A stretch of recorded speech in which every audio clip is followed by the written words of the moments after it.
Hello student, जितने भी छात्र छात्राएं क्लास 10 के सेंटअप एग्जाम 2023 में देने वाला है और जो भी विद्यार्थी 2024 में बोर्ड एग्जाम देंगे तो उनका सेंटअप एग्जाम जो 2023 में होने वाला है, तो उनका यहाँ पे वायरल प्रश्न पत्र को लेकर आ चुके हैं। और इस वायरल प्रश्न पत्र आप लोग का मैथ का सब्जेक्ट है, तो सभी का हम यहाँ पे ऑब्जेक्टिव का सभी का सोल्यूशन के साथ आंसर करवाने वाले हैं। तो जितने भी क्लास 10 के छात्र छात्राएं सेंटअप एग्जाम 2023 में देंगे तो आप लोग के लिए वीडियो काफी महत्वपूर्ण है और आप लोग को इस वीडियो में अंत तक रहना है, ठीक है। तभी आप लोग को सारे प्रश्न को आप लोग को कर जाना है, ताकि आपका ये सब प्रश्न है आपको बोर्ड एग्जाम में पूछा जाए तो आप लोग आसानी से कर सकते हैं। क्योंकि मैथ कहीं ऐसा सब्जेक्ट है जहां पे आप लोग का बिल्कुल आप लोग का पैटर्न सेम रहने वाला है, बस आपका डिजिट चेंज किया जाता है बाबू। तो आप लोग सेंटअप एग्जाम हो, बोर्ड एग्जाम हो, आप लोग सभी को आप लोग जितना भी हम ऑब्जेक्टिव बताएंगे सभी को नोट करते जाना, कॉपी पेन लेकर बैठेंगे, सभी का सोल्यूशन करवा के बताने वाले हैं। और आप लोग चलिए इसका हम लोग बता देते हैं सारे डिटेल्स में। आप लोग देख सकते हैं यहाँ पे दिया गया है। इसमें आप लोग का मंथली जो एग्जाम होता है उसमें क्या था, यहाँ पर 50 मार्क्स का रहता था, लेकिन ये 100 मार्क्स का आपका सेंटअप एग्जाम होगा। सेंटअप एग्जाम देना काफी महत्वपूर्ण होता है। अगर आप लोग सेंटअप एग्जाम में पास होते हैं तभी आपको यहाँ पे एग्जाम में बैठने का मौका मिलता है,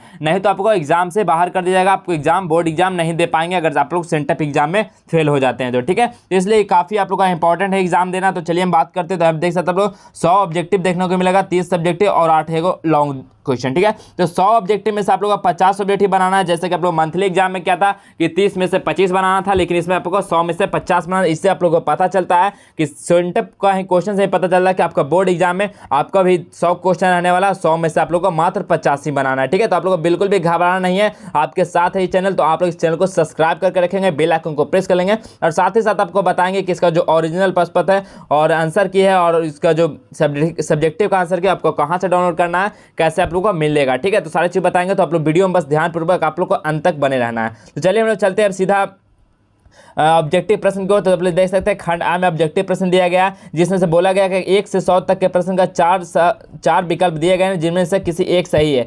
किन्हीं 50 प्रश्नों का उत्तर अपने द्वारा चुने गए सही विकल्प को OMR शीट पर चिन्हित करें, यानी आपको 100 में से 50 ही बनाना है, यहाँ पर दिया गया है निर्देश। तो चलिए सीधा क्वेश्चन को चलते हैं। तो पहला क्वेश्चन क्या बोला गया है, पहला क्वेश्चन बोला गया यदि भाग एल्गोरिथम A = BQ + R में A 72 B 9 और Q 8 है तो R का वैल्यू क्या हो जाएगा। बहुत ही आसान क्वेश्चन है। तो A का वैल्यू कितना है 72, तो 72 = क्या हो जाएगा, B का वैल्यू कितना बाबू 9 और Q का वैल्यू 8 है, प्लस यहाँ पे R हो जाएगा, ठीक है। तो देखिए 72 = 9 8 कितना हो जाएगा 72 + R हो जाएगा। जब 72 को इधर लाएंगे तो कितना हो जाएगा 72 - 72 = क्या हो जाएगा R हो जाएगा। तो 72 से 72 कैंसिल आउट, कितना हो जाएगा 0 हो जाएगा। R = कितना हो जाएगा बाबू 0 हो जाएगा। तो कौन सा ऑप्शन सही हो जाएगा, तो कौन सा ऑप्शन में 0 है, तो बताइए कौन सा ऑप्शन में आप लोगों को 0 देखने को मिल रहा है। तो यहाँ पे ऑप्शन नंबर C इसका बिल्कुल सही आंसर हो जाएगा 0, option number C correct answer हो जाएगा। चलिए अगला प्रश्न देखिएगा, मासा जो है मासा गुना लसा, ठीक है। मासा गुना लसा क्या होता है, तो बताइए मासा गुना लसा गुना दो संख्याओं का गुणनफल होता है, A × B हो जाता है। तो इसका कौन सा ऑप्शन होगा, तो option number B right answer हो जाएगा A × B, ठीक है। तो इस सभी प्रश्नों को आपको नोट करते चलना, कॉपी पेन लेकर बैठना है। आपको बोर्ड एग्जाम में भी आपको देखिएगा तो इसी तरह का प्रश्न मिलेगा। बस आपका जो भी आपको ये सब तो डायरेक्टली फॉर्मूला बेसिस है, अगर अंक वाला आता तो आपको सिर्फ अंक चेंज देखने को मिलेगा बाबू, ठीक है। आप लोग इसलिए बोलते हैं कि सभी वीडियो को आप लोग मैथ का जितना भी करवा रहे हैं अगर देख लेते हैं तो आप लोग मैथ में काफी अच्छा मार्क्स ला सकते हैं। अगला देखिए, अगला तीसरा नंबर प्रश्न बोला गया कि √15 है, √15 क्या है। तो √15 क्या है बाबू, तो √15 क्या है, तो अपरिमेय संख्या। कैसे अपरिमेय संख्या, तो वह संख्या जो रूट से बाहर नहीं आ सके वैसे संख्या को हम लोग अपरिमेय संख्या बोलते हैं, ठीक है। सीधा लिख देना। और परिमेय संख्या वैसी संख्या जिसको हम लोग रूट से बाहर निकाल सकते हैं और P/Q के रूप में भी लिखा जा सकता है, वैसी संख्या को परिमेय संख्या बोलते हैं, ठीक है। तो ये क्या है, √15 को किसी का वर्गमूल नहीं होता है, तो इसलिए क्या हो जाएगा, ये एक अपरिमेय संख्या हो जाएगा। तो ऑप्शन नंबर C ही सही आंसर हो जाएगा, अपरिमेय संख्या। अगला प्रश्न दिया गया 124 के, ठीक है। 124 के अभाज्य गुणनखंड में 2 का घात कितना हो जाएगा। तो 124 के जब आप लोग अभाज्य गुणनखंड निकालेंगे तो 2 से करेंगे तो कितना हो जाएगा, यहाँ पे कितना हो जाएगा 62, फिर 2 से करेंगे तो कितना हो जाएगा 31। 31 किसी का वर्गमूल है नहीं है। तो देखिए 2 का कितना हो जाएगा 2 × 2 × 31, तो 2 का घात कितना हो जाएगा, तो 2 का घात 2 हो जाएगा, ठीक है। यानी 2 को 2 है तो 2 को 2 इसी का तो घात बोलते हैं। तो 124 का घात गुणनखंड में कितना हो जाएगा बाबू, 2 का घात कितना हो जाएगा, तो 2 हो जाएगा। तो यानी ऑप्शन नंबर 20 का बिल्कुल सही आंसर हो जाएगा 2 हो जाएगा। चलिए अगला प्रश्न क्या है, निम्नलिखित में से कौन सा भिन्न का दशमलव प्रसार शांत होगा। बताइए निम्नलिखित में से कौन सा भिन्न है जो दशमलव प्रसार शांत होगा। तो शांत होने के लिए क्या कंडीशन था, हम लोग बता चुके थे पहले भी आप लोग को वीडियो में। अंश बटा हर करते हैं और हमको अंश से कुछ लेना देना नहीं है, कुछ भी रहे, लेकिन हर से हमको लेना देना क्या है, जो 2 और 5 के रूप में रहेगा तो वह संख्या क्या हो कहलाएगा, वह संख्या शांत कहला जाएगा, ठीक है। शांत हो जाएगा, नहीं तो वो अशांत कहलाता है। तो चलिए हम बारीकी से आप लोग चेक कर सकते हो। तो हम लोग सीधा चलते हैं ऑप्शन नंबर D की ओर, जो कि ये बिल्कुल सही आंसर होगा। तो चलिए कैसे हो जाएगा, तो 3/160। जब आप लोग 160 को जब आप लोग यहाँ पे यहाँ पे आप लोग यहाँ इसको अथी करेंगे तो कितना हो जाएगा, तो देखिए 2 से देंगे 160 में तो 80 हो जाएगा, और 2 से करेंगे तो कितना हो जाएगा 40 हो जाएगा। फिर आप लोग 2 से देना तो 20 हो जाएगा, फिर आप लोग 2 से देंगे तो कितना हो जाएगा 10 हो जाएगा, फिर 2 से देंगे तो 5 हो जाएगा। यानी देखिए 2 के पावर 5 गुना कितना हो जाएगा 5 हो जाएगा, तब ये कितना हो जाएगा 160 होता है। तो देखिए 2 और 5 के रूप में आ गया तो संख्या क्या कहा जाएगा, शांत हो जाएगा। तो आप लोग क्या पूछा था कि शांत दशमलव प्रसार कौन था इसमें से, तो यही तो है। तो ऑप्शन नंबर डी इसका बिल्कुल करेक्ट आंसर हो जाएगा बाबू, ठीक है। 3/160 आप लोग चाहें तो आप लोग सभी को चेक कर सकते हैं, ठीक है। चलिए अगला प्रश्न हम लोग देखेंगे। अगला प्रश्न क्या है, दो संख्याओं का गुणनफल दिया गया 1600, कितना है, दो संख्याओं का गुणनफल 1600 और उनका मासा 5 है, तो संख्याओं का लसा क्या हो जाएगा, तो कितना होता है लसा, ठीक है, लसा गुना मासा इक्वल टू कितना था, दो संख्याओं का गुणनफल। तो दो संख्या का गुणनफल कितना 1600। अब देखिए हम लोग क्या निकालना है, लसा निकालना है, तो हम लोग लसा को सही रहने देंगे और मासा को क्या कर देंगे, गुना में है तो डिवाइड में चल जाएगा। तो 1600 डिवाइड बाई कितना है मासा 5। अब जब 5 इसको कर देंगे तो कितना हो जाएगा 32 बार में, तो कितना हो जाएगा 320 हो जाएगा। तो यहाँ पे लासा कितना निकल के आ जाएगा बाबू, लासा कितना हो जाएगा, तो 320 आ जाएगा, ठीक है 320। तो कौन सा ऑप्शन सही होगा, 320 कौन सा ऑप्शन में है, तो ऑप्शन नंबर सी इसका बिल्कुल करेक्ट आंसर हो जाएगा 320। चलिए अगला प्रश्न हम लोग देखेंगे। अगला प्रश्न बोला गया 36 तथा 84 का मासा क्या होगा। 36 तथा 84 का मासा क्या हो जाएगा आप लोग से पूछा गया है। तो देखिए 36 और 84 का जब हम लोग मासा निकालेंगे तो 12 तिया 36 हो जाएगा और 12 सतह 84 हो जाएगा। तो यहाँ से आप लोग देखने को मिल रहा होगा कितना HCF क्या होता है, जो दोनों में कॉमन संख्या हो। तो HCF यहाँ से कितना आ जाएगा, तो HCF यहाँ से 12 आ जाएगा। तो कौन सा ऑप्शन हो जाएगा 12, देखिए किस में है, तो 12 यहाँ पे आप लोगों को देखने को मिल रहा होगा ऑप्शन नंबर सी में इसका 12। तो ऑप्शन नंबर सी इसका बिल्कुल सही आंसर हो जाएगा। चलिए अगला हम लोग प्रश्न देखेंगे, निम्नलिखित में से कौन बहुपद नहीं है, ठीक है 8वां नंबर पूछा गया, निम्नलिखित में से कौन बहुपद नहीं है। तो देखिए ये भी रैखिक बहुपद है, ये देखिए द्विघात बहुपद है, ये भी देखिए बहुपद है, लेकिन आप लोग ये देखने को मिल रहा होगा क्या है 2/x-1, ये कोई एक बहुपद नहीं है बाबू, ठीक है। तो ऑप्शन नंबर याद रखना, ऑप्शन नंबर सी इसका सही आंसर होगा 2/x-1, इस फॉर्म में कोई भी बहुपद नहीं होती है। तो ऑप्शन नंबर सी इसका राइट आंसर हो जाएगा। चलिए अगला प्रश्न हम लोग देखते हैं। अगला प्रश्न बोला गया यदि किसी द्विघात बहुपद, ठीक है द्विघात बहुपद दिया गया px जो है x² - 2x + 5 के शून्य अल्फा बीटा हो, तो अल्फा प्लस बीटा का मान क्या हो जाएगा। तो अल्फा प्लस बीटा क्या होता है, शून्यांकों का योगफल होता है, जिसका फॉर्मूला क्या होता है -b/a होता है। अब देखिए -b तो आप लोग पता होगा a है, ये b है, ये c है। तो b कितना हो जाएगा यहाँ से -a और -1 पहले से, तो माइनस इंटू माइनस एक फार्मूला है में है, एक -2 पहले से है। यहाँ पे a का वैल्यू कितना 1 है, तो देखिए माइनस माइनस कितना हो जाएगा +2 हो जाएगा, यानी 2/1, जिसको हम लोग 2 लिख सकते हैं। इसका सही आंसर कितना हो जाएगा 2 हो जाएगा। तो कौन सा ऑप्शन में देखने को मिला, तो ऑप्शन नंबर बी 2 देखने को मिला, तो ऑप्शन नंबर बी इसका राइट आंसर हो जाएगा। चलिए अगला क्या है, बहुपद दिया गया है x² - 2x - 3 के शून्य क्या हो जाएंगे। इसका शून्य क्या होंगे तो आप लोग को बतलाना है। तो इसको शून्य के लिए क्या करेंगे हम लोग पहले, तो x² - x को कॉमन लेंगे। अब बताइए ऐसी संख्या कौन सा जिसमें हम लोग को यहाँ पे जोड़ने घटाने पे 2 आना चाहिए और गुणा करने पे 3 आना चाहिए। तो क्या करेंगे हम लोग 3 - 1 करेंगे, तो देखिए 3 में से 1 जाएगा तो 2 बचेगा, और 3 को 1 से जब गुणा करेंगे तो 3 आ जाएगा। तो इस तरह से यहाँ से निकल कर आ जाएगा। तो x² - 3x यहाँ से कितना हो जाएगा +x हो जाएगा, x हो जाएगा -3 हो जाएगा। तो यहाँ से जब x को कॉमन लेंगे तो x -3 आ जाएगा। यहाँ पे जब हम लोग क्या करेंगे +1 हो जाएगा, यहाँ पे कितना हो जाएगा x -3 हो जाएगा। तो यहाँ से 2 को निकल कर आ गया हम लोग को x -3 और x + 1। इसको जब आप लोग 0 से इक्वल कर देंगे तो कितना आ जाएगा हम लोग को, देखिए कितना था x -3 और एक कितना x + 1 है। तो जब x -3 = 0 को करेंगे तो x = कितना आ जाएगा 3 आ जाएगा, और x + 1 को जब 0 के इक्वल करेंगे तो x = कितना आ जाएगा -1 हो जाएगा। तो यानी देखिए 2 यहाँ पे आप लोग को शून्य के निकल कर आ जाएगा, x = 3 x = -1।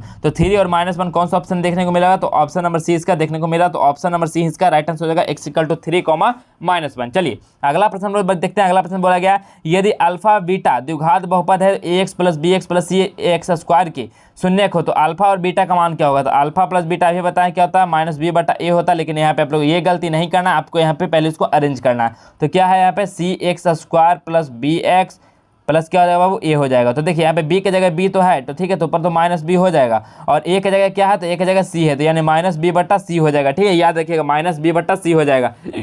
इस क्वेश्चन के अकॉर्डिंग -b/c होगा। ऐसे फार्मूला कितना होता है, अल्फा प्लस बीटा = -b/a होता है, ठीक है। और लेकिन इसमें आप लोग द्विघात बहुपद देखिए, आप लोग दिया गया पहले cx² + bx + a, तो आप लोग यहाँ पे -b/c हो जाएगा, ठीक है। तो आप लोग बिल्कुल भी कंफ्यूज नहीं होना। तो इसका सही आंसर कितना हो जाएगा, ऑप्शन नंबर ए हो जाएगा, -b/c हो जाएगा। चलिए अगला प्रश्न क्या है, यदि त्रिघात बहुपद दिया गया है 2x³ + 3x² - 5x - 2 के शून्य अल्फा बीटा और गामा है, तो अल्फा × बीटा × गामा कितना होता है, तो -c/a हो जाता है।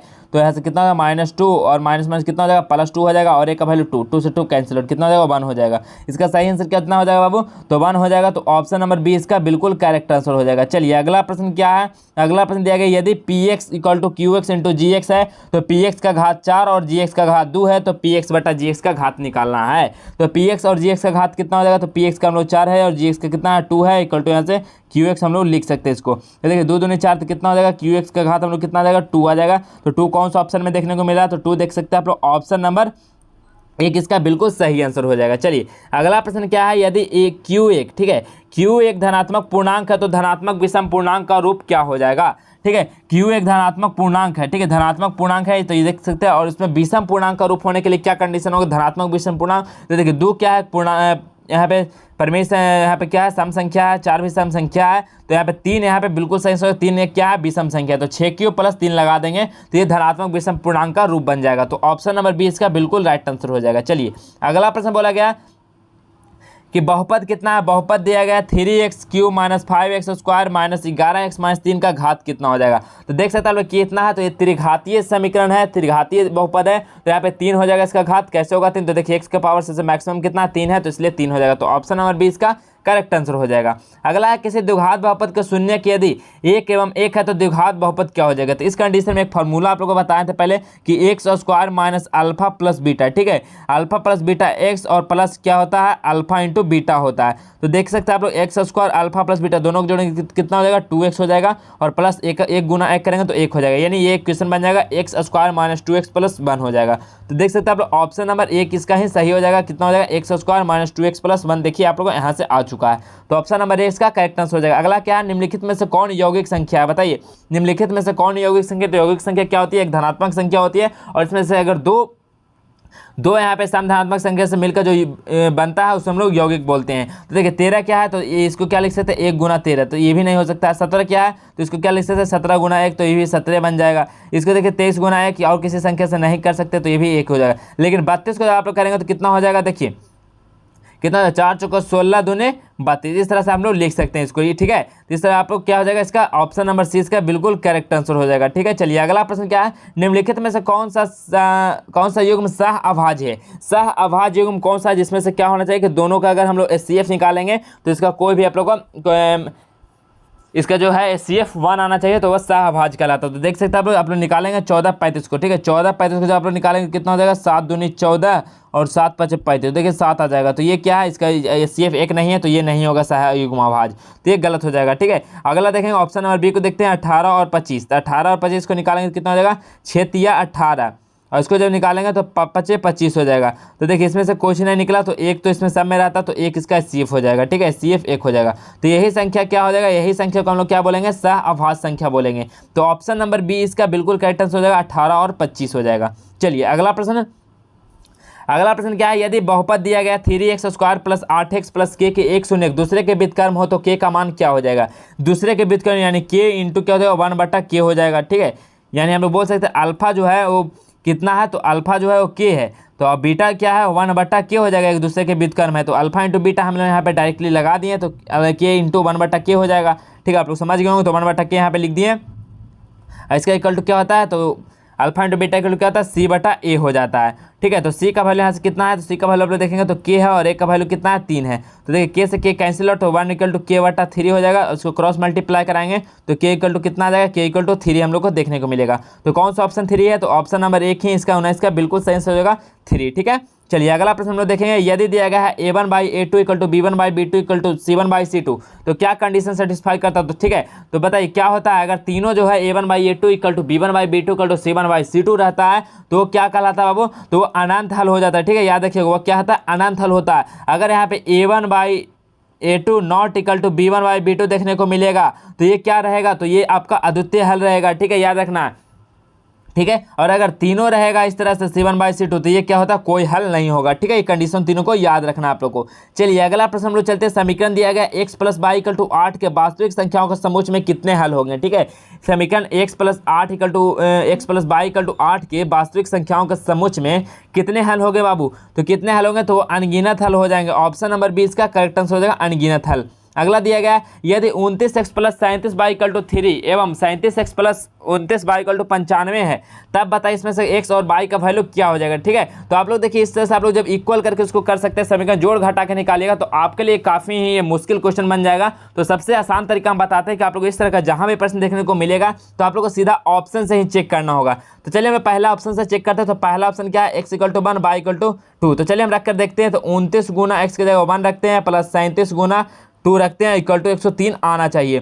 तो देखिए 29 गुना 1 कितना हो जाएगा, 29 हो जाएगा, प्लस 37 गुना 2 कितना हो जाएगा, 74 हो जाएगा इक्वल टू 103। 74 और 29 को जोड़िएगा तो 103 ही आ जाएगा। तो 103 इक्वल टू 103। तो देखिए ये तो सेटिस्फाइड कर गया, लेकिन दूसरा समीकरण को भी देखना तो है। तो दूसरा समीकरण को फिर हम देखते हैं। तो 37 गुना 1 कर लेते हैं और 29 गुना कितना होता है, 2 हो जाएगा इक्वल टू 95 आना चाहिए। तो 37 और प्लस 29 दूनी कितना हो जाएगा, यानी 58 हो जाएगा इक्वल टू 95। 58 और 37 को आप लोग ऐड कीजिएगा तो 95 ही आ जाएगा। तो 95 इक्वल टू 95, यानी दोनों इक्वेशन को सेटिस्फाइड कर गया तो आपका यही आंसर हो जाएगा। ठीक है, तो देखिए कितना आसान बन गया ये क्वेश्चन कि ऑप्शन नंबर ए ही सही हो गया। ठीक है, तो इस तरह से आप लोग चेक कर सकते हैं। आप लोग ऑप्शन से डायरेक्टली करेंगे तो आपका ज़्यादा आसानी हो जाएगा और बिल्कुल राइट आंसर निकल कर आ जाएगा। तो ऑप्शन नंबर ए इसका सही आंसर हो गया। चलिए अगला प्रश्न हम देखेंगे। एक घातीय समीकरण का लेखा चित्र हमेशा निरूपित करता है। एक घातीय समीकरण, ठीक है, यानी रैखिक समीकरण जिसको हम लोग बोलते हैं। तो रैखिक समीकरण का जो लेखा चित्र निरूपित करता है वह एक सरल रेखा को करता है। ठीक है, यानी स्ट्रेट लाइन ग्राफ को दर्शाता है। तो ऑप्शन नंबर ए इसका सही आंसर हो जाएगा।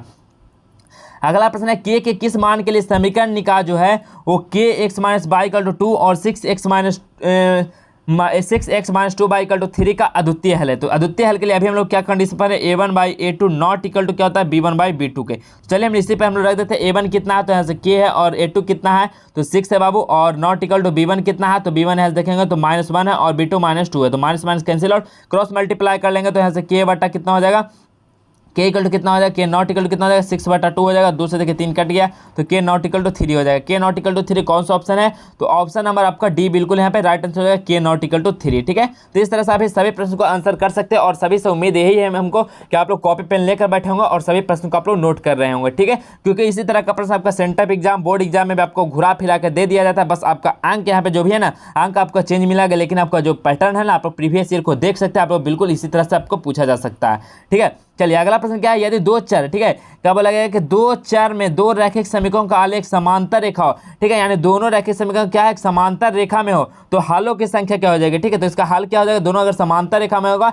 तो कोई हल नहीं होगा। ठीक है बाबू, याद रखिएगा क्या हो जाएगा, कोई हल नहीं होगा। क्यों नहीं होगा, कि जब तक कोई भी रेखा, कोई भी आलेख एक दूसरे को इंटरसेक्ट नहीं करती, क्या हो जाएगा, जब तक एक दूसरे को इंटरसेक्ट नहीं करती है तब तक उसका कोई हल नहीं होगा। ठीक है, तो दोनों क्या बोला कि समांतर रेखा तो कभी भी इंटरसेक्ट नहीं करेगी, तो इसलिए इसका कोई हल ही नहीं होगा। तो ऑप्शन नंबर बी इसका राइट आंसर हो जाएगा। चलिए अगला प्रश्न को हम लोग बढ़ने से पहले हम लोग बात कर लेते हैं कि इसका जो आपका प्रश्न पत्र है वो किस तरह से डाउनलोड करना है और इसका जो आंसर की है आपको कहाँ से मिलने वाला है, सारा चीज़ को बताएंगे। तो आप लोग वीडियो में बिल्कुल बने रहना, आपको बिल्कुल भी थोड़ा भी स्किप नहीं करना, नहीं तो आप लोग से डाउनलोड नहीं हो पाएगा। ठीक है, तो क्या करना है, तो सबसे पहले आप लोग को गूगल ब्राउजर को खोलना है। गूगल को खोलने के बाद आपको सर्च कर लेना है जस्टवेल एजुकेशन। जस्टवेल एजुकेशन जैसे ही लिखेंगे तो देख सकते हैं यहाँ पे justeducation.com का आपका वेबसाइट मिलेगा। इस वाले पे आप लोग को क्लिक कर लेना है। इस पर जैसे ही क्लिक करते हैं आप लोग तो इस तरह का इंटरफेस मिलेगा, जहाँ पे आप लोग टेलीग्राम का भी यहाँ पे आप लोग ज्वाइन नाउ का बटन दिया गया, तो इस पर क्लिक करके आप लोग टेलीग्राम को ज्वाइन कर लेंगे, ताकि जितना भी आप लोग का ऑफिशियल इन्फॉर्मेशन आता है सबसे पहले आप लोग को यहाँ पे दे दिया जाता है। उसके बाद आप लोग नीचे को चलना, नीचे चलेंगे तो देख सकते हैं आप लोग क्लास 10th ऑल सब्जेक्ट का ये सेक्शन आप लोग देखने को मिल रहा होगा। इस क्लास 10th ऑल सब्जेक्ट पे क्लिक कर लेंगे। जैसे ही क्लिक करते हैं तो आपको नीचे की ओर चलना है। नीचे थोड़ा चलते हैं तो यहाँ पे आप लोग देख रहे हैं matric sent up exam viral question paper 2024, इस वाले पे आप लोग को क्लिक करना। आपको ये देख सकते हैं, ये आपका ऊपर नीचे भी हो सकता है, तो आप लोग अच्छे से पढ़ के आपको उस पर क्लिक कर देना। तो जैसे कि हमको अभी ऊपर दिख रहा है तो इस वाले पर हम लोग क्लिक कर देते हैं। तो क्लिक करने के बाद आप लोग नीचे को चलना है, तो आप लोग मैट्रिक सेंटर एग्जाम का सारा कुछ आप लोग को दिया गया इन्फॉर्मेशन, और जो भी प्रश्न आपका डाउनलोड करना है, जैसे कि आप लोग को मैथ का करना है तो बाबू मैथ के जो डाउनलोड बटन है ना, इस वाले पे डाउनलोड पे क्लिक करके आपको आसानी से बिल्कुल डाउनलोड करना है। वहाँ पे सारा ऑब्जेक्टिव का आंसर मिल जाएगा, साथ ही साथ आपको सब्जेक्टिव का भी आंसर मिलेगा, और साथ ही साथ वहाँ पे आप लोग को जो ओरिजिनल प्रश्न पत्र है उसको भी डाउनलोड करने का ऑप्शन दिया जाएगा। ठीक है, तो आप लोग एग्जाम तक से पहले ही आपको सभी ओरिजिनल प्रश्न पत्र दे दिया जाएगा, तो आप लोग बिल्कुल इसको विजिट करते रहेंगे और आपको सारा चीज़ को अपडेट कर दिया जाएगा और आप लोग आसानी से डाउनलोड कर पाएंगे। तो चलिए आप लोग समझ गए होंगे। चलिए हम सीधा चलते हैं अब नेक्स्ट प्रश्न की ओर। तो अगला प्रश्न क्या बोल रहा है कि निम्नलिखित में से, ठीक है, निम्नलिखित में से कौन द्विघात समीकरण नहीं है। द्विघात समीकरण नहीं है तो द्विघात के लिए पहले तो x के घात 2 होनी चाहिए। तो देखिए पहला में ये तो बिल्कुल आपका द्विघात समीकरण है ही। अगला देखते हैं हम लोग 26 का, तो कितना हो जाएगा, तो ये भी देखिए एक 2x² + 3 रूट 2x, x बाहर में है, ठीक है, प्लस 6, ये भी देखिए आपका द्विघात बहुपद है, ये भी देखिए, लेकिन आपको ऑप्शन सी देखने को मिलेगा कि रूट एक्स में, तो रूट एक्स से निकालें तो x का पावर 1/2 हो जाएगा। तो ये क्या है, ये एक द्विघात समीकरण नहीं है। तो ऑप्शन नंबर क्या हो जाएगा, इसका ऑप्शन नंबर सी बिल्कुल करेक्ट आंसर हो जाएगा बाबू। चलिए अगला प्रश्न हम लोग देखें 27 नंबर क्या, द्विघात समीकरण दिया गया है bx² + x + c = 0 का विवेचक क्या होता है। तो d = क्या होता है बाबू, b² - 4ac होता है। लेकिन आपको क्या बताएं कि आपका बोर्ड जो है आपको कंफ्यूज करने के लिए इस तरह का प्रश्न दे देता है। आपको कितने बच्चे तो मार देंगे b² - 4ac option number B, लेकिन आपका यहाँ पे गलत हो जाएगा। तो क्या हो जाएगा इसका, तो देखिए आप लोग यहाँ पे कितना हो जाएगा, a की जगह आपका b दिया गया है, ठीक है, यानी bx² + ax + c है। लेकिन आप लोग ऐसे क्या होता है कि ax² + bx + c होता है, तब आपका ये फॉर्मूला होगा। लेकिन ये आपका दिया गया तो यहाँ पे b की जगह क्या हो जाएगा, a हो जाएगा, तो यानी a² - 4, a की जगह b है और c की जगह c है, तो यानी a² - 4bc हो जाएगा। क्या हो जाएगा बाबू, d = हम लोग लिखेंगे a² - 4bc लिखेंगे, ठीक है। तो ये आपका बिल्कुल आपको इक्वेशन देखने के बाद ही आप लोगों को करना है, सोचना है। ऑप्शन नंबर ए इसका बिल्कुल करेक्ट आंसर हो जाएगा, ठीक है। आप लोग इसी तरह का आपको बोर्ड एग्जाम में आपको प्रश्न दे के आपको कंफ्यूज किया जाएगा और आप लोग जल्दीबाजी में आप लोग गलती कर देंगे इस तरह का क्वेश्चन को। लेकिन काफ़ी ईजी प्रश्न है, तो आप लोग इसलिए हम बता रहे हैं कि सभी लोग कॉपी पेन लेकर बैठेंगे और नोट करते चलेंगे। अगला 28 नंबर प्रश्न बोला गया कि द्विघात समीकरण x² + 4x + 1 = 0 का अभिव्यक्ति क्या होगा। तो अभी बताएं d = कितना होता है, b² - 4ac होता है। तो b² यानी 4 का, तो 4 का स्क्वायर 16 हो जाएगा। अब -4 इंटू a का वैल्यू 1 है और c का वैल्यू भी 1 है, तो 16 में से जब 4 जाएगा तो कितना हो जाएगा, 12 हो जाएगा d का वैल्यू। तो 12 कौन सा ऑप्शन है, तो 12 ऑप्शन नंबर ए इसका राइट आंसर हो जाएगा। चलिए अगला प्रश्न हम लोग देखेंगे, यदि द्विघात समीकरण दिया गया 2x² + ax + 6 = 0 का एक मूल्य 2 है, तो a का मान कितना हो जाएगा, ठीक है। एक मूल्य जो है 2 है, तो यहाँ पे हम लोग डायरेक्टली जहाँ जहाँ x है वहाँ पर 2 रख देंगे। x = हम लोग 2 रख लेते हैं, तो कितना हो जाएगा, 2 × 2 का स्क्वायर हो जाएगा प्लस 2 × a हो जाएगा प्लस 6 = कितना हो जाएगा वो 0 हो जाएगा। तो 2 का स्क्वायर 4, 4 दूनी 8 हो जाएगा प्लस 2a प्लस 6 = 0 हो जाएगा। तो 8 से कितना हो जाएगा 14, 14 का जब उधर करेंगे तो माइनस में हो जाएगा, तो a = -14 हो जाएगा। जब 2 से काटेंगे तो a = कितना हो जाएगा, -7 हो जाएगा। तो -7 कौन सा ऑप्शन में है, तो देखिए -7 आपको ऑप्शन में देखने को मिल रहा होगा, ऑप्शन नंबर बी देखने को मिल रहा होगा, बिल्कुल राइट आंसर होगा, ठीक है। अगर आप लोग नोट कर रहे होंगे तो आप लोग अगर वीडियो फास्ट लग रहा है तो आप लोग स्टॉप कर करके आप लोग वीडियो को कॉपी में नोट कर लेंगे। आप लोग जितना भी सोल्यूशन करा सभी को नोट करेंगे आप लोग स्टॉप कर करके, ठीक है, वीडियो को। चलिए अगला क्या है, 30 नंबर प्रश्न बताया गया, यदि द्विघात समीकरण का मूल 5 और -2 है तो वह समीकरण क्या होगा, ठीक है। ये प्रश्न आपको 2 प्रश्न हमेशा एग्जाम में रहेगा। तो इसका क्या होता है, x² - α + βx और प्लस अल्फा इंटू बीटा होता है बाबू, ठीक है, याद रखिएगा। तो x² - α + बीटा यानी 5 में से जब 2 जाएगा, 5 - 2 करेंगे तो कितना हो जाएगा, यहाँ पे 3 हो जाएगा, तो 3x लिख सकते हैं। और अल्फा इंटू बीटा यानी 5 दूनी 10 -10 हो जाएगा, तो यहाँ पे कितना हो जाएगा, तो -10 हो जाएगा। यानी x² - 3x - 10 इसका क्या बना, एक समीकरण बना। तो कौन सा ऑप्शन में समीकरण बना बाबू, तो ऑप्शन नंबर बी बिल्कुल इसका राइट आंसर देखने को मिल रहा है। क्या मिल रहा है कि x² - 3x - 10 = 0। तो ऑप्शन नंबर बी ही इसका बिल्कुल करेक्ट आंसर हो जाएगा। चलिए अगला प्रश्न हम लोग देखेंगे 31 नंबर क्या बोला गया, यदि अल्फा बीटा द्विघात समीकरण है 3x² + 8x + 2 = 0 के मूल है, तब 1/α + 1/बीटा का मान क्या हो जाएगा। तो 1/α + 1/बीटा का मान, इसको जब एलसीएम लेंगे तो अल्फा इंटू बीटा हो जाएगा और ऊपर क्या हो जाएगा, बीटा प्लस अल्फा हो जाएगा, ठीक है। तो यहाँ पे कितना होता है, अल्फा प्लस बीटा कितना होता है, -b/a हो जाता है। और इसका कितना होता है, अल्फा इंटू बीटा c/a होता है। तो -b/a तो देखिए कितना हो जाएगा, -8/3 और c/a कितना होता है, c कितना 2/3। अब देखिए 3 से 3 कैंसिल और 2 से हम लोग 8 को कैंसिल करेंगे तो कितना हो जाएगा, 4 दूनी 8 यानी -4 आ जाएगा इसका आंसर। तो -4 कौन सा ऑप्शन देखने को मिलेगा बाबू, तो ऑप्शन नंबर सी बिल्कुल इसका राइट आंसर हो जाएगा, -4 हो जाएगा, ठीक है। चलिए अगला प्रश्न हम लोग देखेंगे 32 नंबर प्रश्न बोला गया है, यदि द्विघात समीकरण ax² + bx + c = 0 में विवेक्तर का मान 0 हो तो बड़ा मूलों की प्रकृति क्या होगा, ठीक है। अगर विवेक्तर का जो मान है 0 से बड़ा हो यानी d का जो वैल्यू है वो 0 से बड़ा होगा, तो वहाँ पे मूलों का प्रकृति कैसा हो जाएगा, तो उसका मूलों का प्रकृति हमेशा अगर d अगर 0 से बड़ा होता तो मूलों का प्रकृति होता और वास्तविक होता एवं असमान हो जाता है, ठीक है। तो ऑप्शन नंबर बी में दिया गया वास्तविक असमान, इसलिए इसका right answer option number B ही हो जाएगा। अगला देखते हैं प्रश्न। अगला प्रश्न बोला गया कि समांतर श्रेणी में 0.6, 1.7, 2.8, 3.9 का सर्वांतर क्या होता है। तो सर्वांतर निकालने के लिए d = क्या कहते हैं, ये 2 माइनस A1 कर देते हैं, यानी दूसरा पद माइनस पहला पद, दूसरा पद 1.7 माइनस कर देंगे 0.6, तो इसको जब घटाएंगे तो 1.1 आपका निकल कर आ जाएगा। ठीक है, तो D इक्वल टू कितना आ जाएगा 1.1। तो ऑप्शन नंबर किस में है 1.1, तो देख रहे हैं आप लोग ऑप्शन नंबर बी में बिल्कुल देख रहे होंगे 1.1 दिया गया, तो ऑप्शन नंबर बी ही इसका करेक्ट आंसर हो जाएगा। चलिए अगला प्रश्न क्या है, 34 नंबर, निम्नलिखित में से कौन सा समांतर श्रेणी में है। ठीक है, आप लोग से बोला कि निम्नलिखित में से कौन है समांतर श्रेणी में होने के लिए क्या होता है कि सभी का सर्वांतर सेम होना चाहिए, तभी वो समांतर श्रेणी का क्रम कहलाता है। तो 2 4 8 इसमें देखिएगा तो यहाँ पे 2 का है, इसमें देखेंगे तो 4 का है, इसमें देखेंगे तो 8 का है, फिर इसमें देखेंगे तो 4 का है, तो ये क्या है, ये समांतर श्रेणी में नहीं है। रूट 6 रूट 3 ये भी देखिए आप लोग नहीं है, ये भी आप लोग देखिएगा तो यहाँ पे आप लोग देखें 0.20 का डिफरेंस मिला, यहाँ पे फिर 0.200 का डिफरेंस मिला, इस तरह से मिला, तो ये भी नहीं होगा। तो ऑप्शन नंबर बी हो जाएगा। कैसे होगा बी, तो इसको भी हम लोग देखेंगे। तो देखिए जब हम लोग 2 में से 2 को घटाएंगे तो कितना हो जाएगा 4 हो जाएगा, क्योंकि माइनस माइनस प्लस हो जाएगा बाबू। अगला -2 -6 करेंगे तो कितना हो जाएगा 4 हो जाएगा। अगर -6 -10 करेंगे तो यहाँ से भी आप लोग को 4 आ जाएगा। तो देखिए सभी का आप लोग डिफरेंस सेम आ रहा है, तो इसलिए क्या हो जाएगा, ये समांतर श्रेणी का क्रम हो जाएगा, तो इसलिए ऑप्शन नंबर बी ही इसका बिल्कुल करेक्ट आंसर हो जाएगा।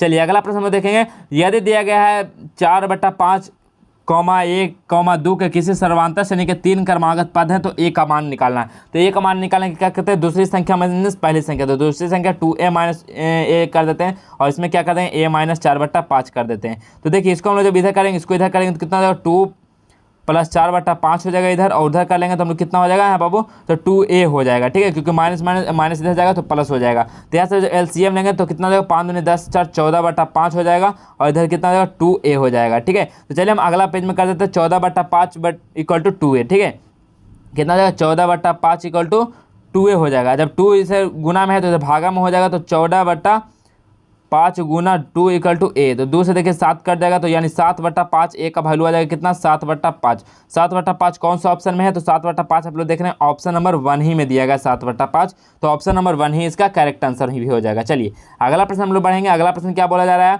यदि समांतर श्रेणी का nवां पद है वो 3n+5 है तो इसका सर्वांतर क्या होगा। यदि सर्वांतर श्रेणी का जो nवां पद है वो 3n+5 है तो इसका सर्वांतर यानी d का वैल्यू आप लोग से भी पूछा गया। तो ये क्वेश्चन आप लोग के लिए होमवर्क में दिया जाता है। इसका आंसर आप लोग को कहाँ करना, तो इसका आंसर आप लोग को कमेंट सेक्शन में कमेंट कर देना, ताकि हम देख सकते हैं कितने विद्यार्थी लोग कॉपी पेन लेकर बैठे हैं और कितने लोगों ने इस क्वेश्चन को सॉल्व किया है।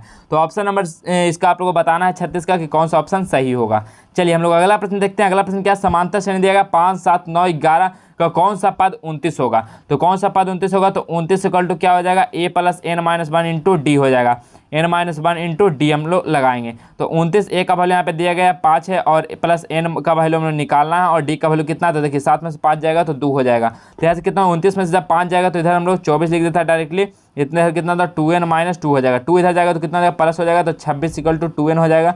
2 से जब 26 को काटेंगे तो कितना हो जाएगा 13 = n, यानी 13वां पद जो है वो 29 हो जाएगा। ठीक है, 13वां पद। तो ऑप्शन नंबर कौन सा सही हो जाएगा बाबू, तो ऑप्शन नंबर ए ही सही हो जाएगा। 13वां पद होगा जो 29 होगा, तो आप लोग से यही पूछा गया, तो ऑप्शन नंबर ए ही इसका करेक्ट आंसर होगा 13वां पद। चलिए अगला देखेंगे 38 नंबर प्रश्न है, यदि किसी समांतर श्रेणी का, ठीक है, समांतर श्रेणी का 7वां पद 4 एवं सर्वांतर -4 है तो उसका प्रथम पद क्या हो जाएगा। ठीक है, इसका प्रथम पद क्या हो जाएगा, तो a + 7d आप लोग को बोला गया, तो प्रथम पद पूछा गया, तो a + 7 और d का वैल्यू कितना है, तो देखिए सर्वांतर यहाँ पे -4 है, तो कितना हो जाएगा a - 28 हो जाएगा, सच्चों का 28, तो a = कितना हो जाएगा बाबू, a = 28 हो जाएगा, यानी प्रथम पद कितना हो जाएगा 28 हो जाएगा। तो ऑप्शन नंबर डी इसका बिल्कुल राइट आंसर हो जाएगा बाबू 28। ठीक है, तो ऑप्शन नंबर डी इसका ही करेक्ट आंसर हो जाएगा। चलिए अगला प्रश्न की ओर हम लोग बढ़ते हैं।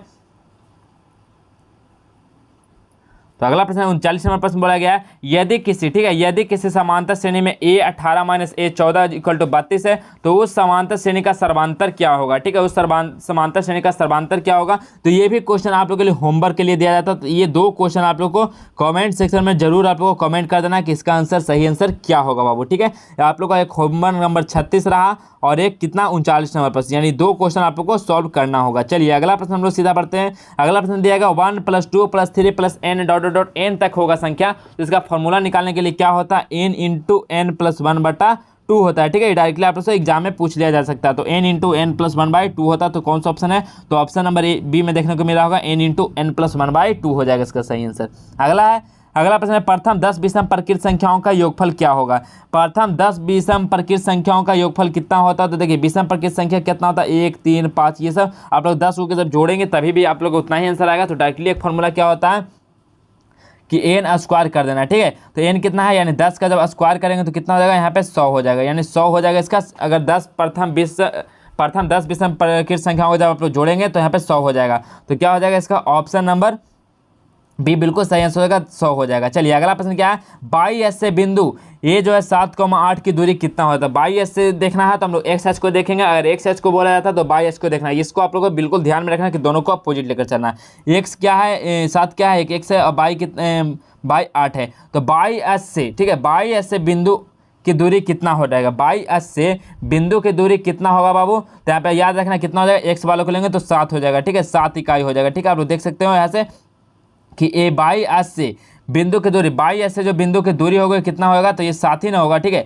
तो 7 हो जाएगा। तो ऑप्शन नंबर कितना होगा, ऑप्शन नंबर ए इसका राइट आंसर होगा 7 इकाई। अगला क्वेश्चन है, बिंदु -5, -3 किस पाद में स्थित है, यानी किस चतुर्थांश में है। दोनों माइनस किस में होता है बताइए, दोनों माइनस किस में होता है, तो थर्ड क्वाड्रेंट में होता है। याद रखिएगा फर्स्ट में दोनों प्लस होता है। ठीक है, तो इसका कितना हो जाएगा, तो ऑप्शन नंबर क्या हो जाएगा, तो ऑप्शन नंबर सी सही आंसर होगा। तृतीय पाद में क्या होता है, दोनों माइनस में होता है बाबू। अगला प्रश्न है, एक्स अक्ष का समीकरण क्या होगा। अभी बताएं कि एक्स अक्ष पूछता है तो बाई को लेंगे, बाई अक्ष पूछता है तो एक्स को लेंगे। तो क्या हो जाएगा सही आंसर, तो एक्स अक्ष का समीकरण क्या होगा, बाई इक्वल टू 0 हो जाएगा। ऑप्शन नंबर 20 का करेक्ट आंसर होगा बाई इक्वल टू 0। अगला प्रश्न है, बिंदु दिया गया -6,8 के मूल बिंदु से दूरी क्या हो जाएगा। तो मूल बिंदु से दूरी के लिए डायरेक्टली फॉर्मूला लगाएंगे, x square plus by square लगा देंगे। तो देखिए एक्स स्क्वायर -6 का स्क्वायर करेंगे तो 36 और 8 का स्क्वायर करेंगे तो 64, कितना हो जाएगा, √100। 100 किसका वर्गमूल होता है, 10 का होता है, तो इसका 10 यूनिट, इसका बिल्कुल सही आंसर होगा 10 इकाई।